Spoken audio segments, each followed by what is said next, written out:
Let's move on now to the Green Bay Packers in our free agency review series. But before we do that, this is the last series that is around the free agency portion of the 2023 offseason before we pivot to the NFL season and previewing games, predictions, division winners, etc. And what does that mean for you? That means a lot more Green Bay Packers content. If you want to see it and get notified immediately, be sure to subscribe to the channel and also ring that bell to get notified when new content is created. And Ryan, let's get to it here. Let's do it. I'm looking at the over the cap free agency section of the Green Bay Packers, and a lot of players are now on the New York Jets from the Packers team last year. And I say that facetiously just because this whole series has been around free agency reviews, and there hasn't really been too much to happen in the Packers organization because it has all been around Aaron Rodgers. It's like been the only thing that has been talking about within the team. Yeah. And it just kind of brings in this new era. And I for me personally, want to hear from Packers fans. And so leave a comment on just kind of what your overall thoughts were on the kind of Aaron Rodgers offseason saga.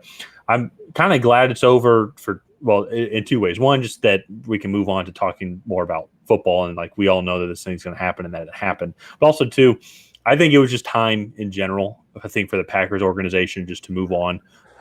It's similar to kind of, and we talked about this with other teams, and yes, Rodgers won a Super Bowl in 2010, but there was just something about maybe this era. I mean, he went to several NFC Championship games in a row and just couldn't make the Super Bowl. Just couldn't. I mean, he had a great career as a first ballot Hall of Famer.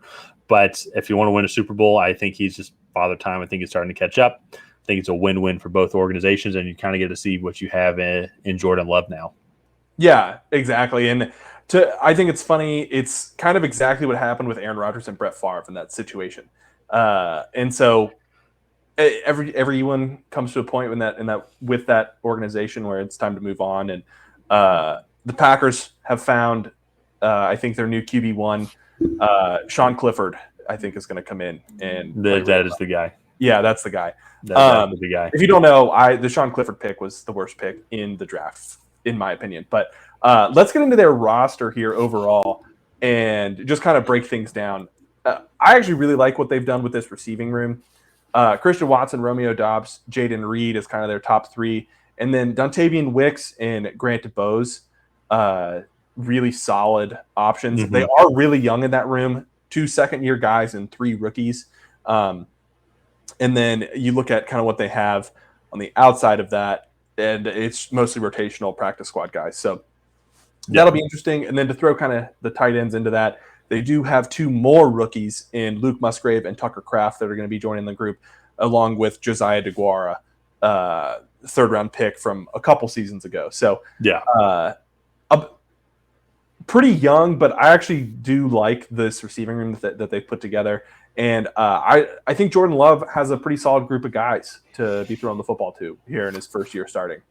Absolutely, and it is funny. It wasn't the first round pick that we'd all been hoping, that I'd been hoping for, but then it definitely is kind of a troll. It seems like towards Rodgers here, because you just look at, like, he's been wanting more passing weapons, and now it's like, let's say it's not Jordan Love. Let's say this year doesn't pan out, or next year, but then they can go get a young quarterback who can be, and now you're putting him into a couple of these guys should stick. Like not all of them, but a couple of these guys should stick, and I think it's just setting up skilled position players for success. But in the backfield, though, it's going to be a lot of Aaron Jones, a lot of A.J. Dillon.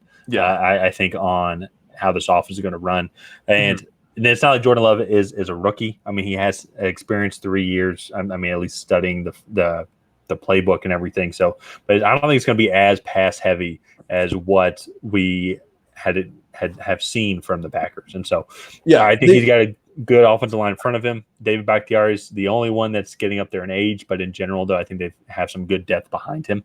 And so, I think that I think the Packers can be optimistic, but at the same time, also just have reasonable expectations. With this offense. To me, this offense totally revolves around the success of Jordan Love, and if he can come in and even just be like a game manager and then progress on that throughout the season, I think would be a big improvement. They don't really have another option than him this year. I did make a joke about the Sean Clifford pick, but in reality, he did struggle to be a successful college quarterback, And so I think that'll be interesting to see what happens with him at the next level. And then they did start to transition a little bit more to a balanced offense in 2022. We noticed that as the passing game wasn't seeing as much success as they had hoped. So we already kind of got a heavy dose of Aaron Jones and A.J. Dillon, but I expect that to continue here in 2023. Absolutely.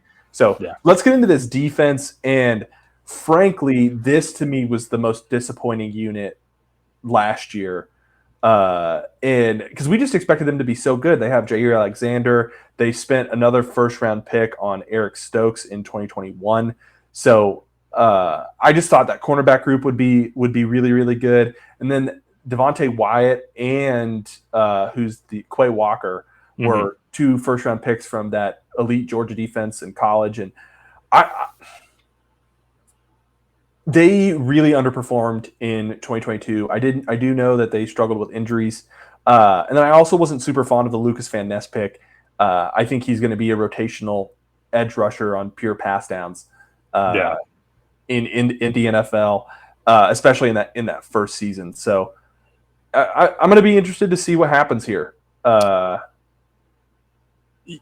Yeah, because you're right too. Because if you look at these past couple of seasons, especially when they had made the NFC Championship or when they were the number one seed last year or in 2022, but then lost to the Niners, the defense was much more consistent, and even on bad games, it was still a pretty good game. Like you knew what you're going to get out of them, and last year they were giving up a lot more points. Then that combined with them being struggling to score on the offensive side of the ball probably didn't help. So it's going to be interesting to see how they bounce back, because they're going to have to definitely be a force, just because we don't know what this offense is going to be like next year. And so the offense could be much more balanced, and there might be a lot more time on the defense here, where the teams don't go down to score like after we're used to seeing these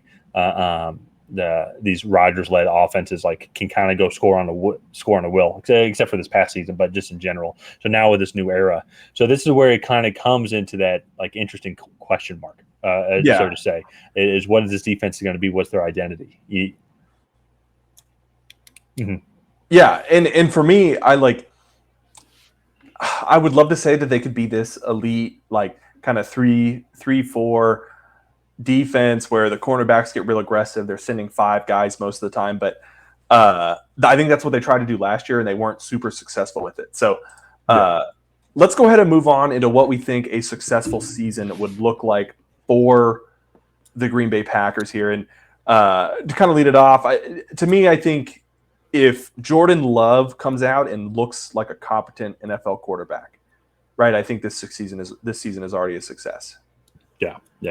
I would think, and then if we put something tangible on it, it is possible this team can make the playoffs, just because the NFC is weak. And I think if Jordan Love can lead this team to the playoffs, I think that's positive, because okay, we can keep building around this guy.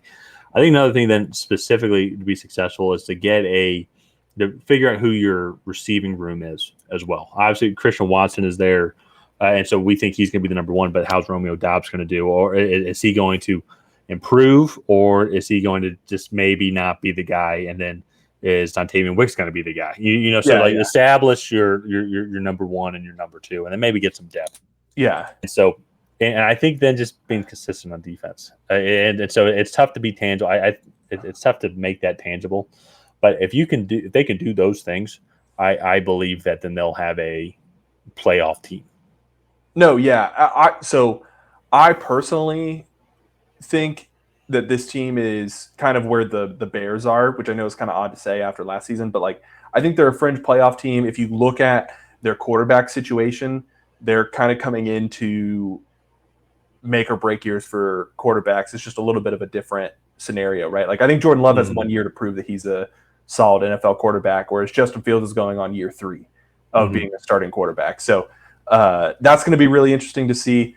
All in all, I'm really excited to see this. I think the Packers are doing kind of a pseudo rebuild, and I expect them to be around 500 this season. So, well, and you know what? That's a 7 seed in the NFC. I mean, that really is. So that's all you need. You just want to see the improvement, because last year just felt like they were just lost the entire time. And Rodgers wasn't the same, so I think that's why I think it's good to move on. Now, because if Love plays similar to how Rodgers played last year, you'd be like, okay, we can improve. Like, we can see the improvement. While Rodgers, it's like you make an argument he's regressing.